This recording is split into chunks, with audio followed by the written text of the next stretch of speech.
Let's be real, guys. People who are in my generation know this movie because of this. Roadhouse. Classic.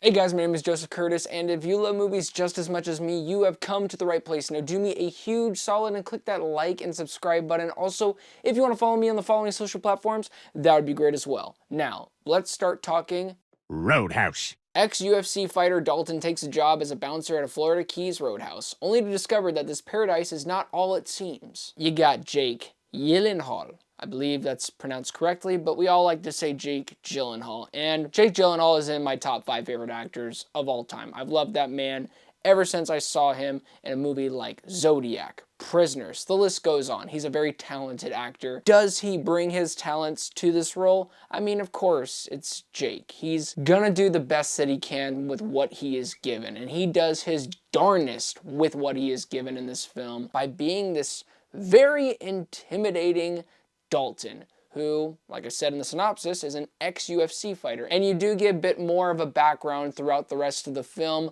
where you see kind of what happens with the UFC part of his life and where he is today. Is this movie, you know, really all about character development? No, you are here to see Jake Gyllenhaal go against Conor McGregor. And those scenes are awesome. Guys, like, this movie is pretty much the most basic action film that you will watch this weekend, and that's okay. This movie doesn't need to be anything more than just a guy who comes into town and wants to protect everyone and be the bouncer of justice at this bar. Roadhouse. That's literally what this movie is. It's an old school feel, 80s classic kind of action film. It is very generic at times, and it has the typical stuff of, oh, crime lords, corrupt cops, good guy trying to do good things. But he's also not so good. He can get really dirty, and by that, I mean dirty fighting. Speaking about dirty fighting, the fight sequences in this movie, I'm not gonna say it's the best I've ever seen, but it is brutal. The punches and the way Doug Liman gets his shots really immerses you with all the close-up angles. It is not perfect. Sometimes the CGI can be a little off, like the camera will go into a weird direction when all of a sudden there's a truck backing up into Jake Gyllenhaal's character Dalton, and it just looks a little awkward. There are a couple moments like that, but I let it slide because it's pretty intense when the action gets going. This movie really flourishes when the character of Dalton is just focused as the legendary bouncer, a small town hero who kicks a lot of butt at the bar. But this movie wants to be bigger and bolder by being generic, with crime lords, drugs, town corruption, and dirty cops. And it's when we focus in on those moments longer than the bouncer moments where the movie does kind of lose me at times. But then the movie is saved by, yes, even the eccentric, crazy Conor McGregor.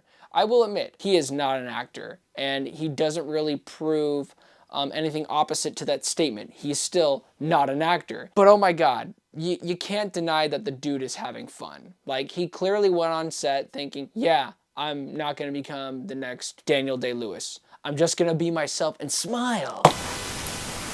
I'm probably doing a terrible impersonation, but that's literally the simplest way of putting his performance in one frame. I get it if people hate it, but I also get it if people love it. I'm in the in-between. When he brings the punches, he does. That's why they hired him. It's so that you can have these visceral action sequences between the character of Dalton, and I don't even remember his name. He's just Conor McGregor to me. He's just literally being himself. But the biggest problem, besides the generic direction with the film, is the dialogue. It can be drier than the Sahara Desert because you get these moments where they really want to be like, let's have character building sequences with the character of Dalton.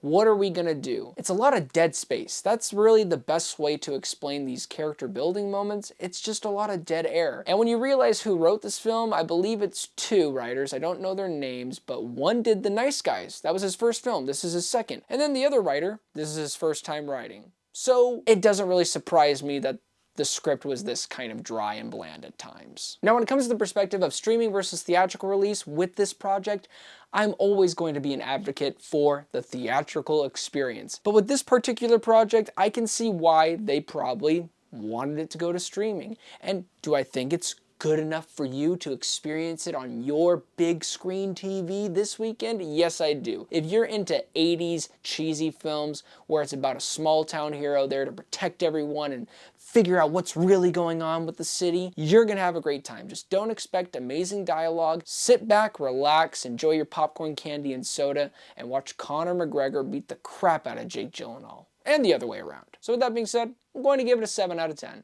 Well, thank you guys so much for watching this review. It really means a lot. Please don't forget to like and subscribe, and also don't forget to be blessed.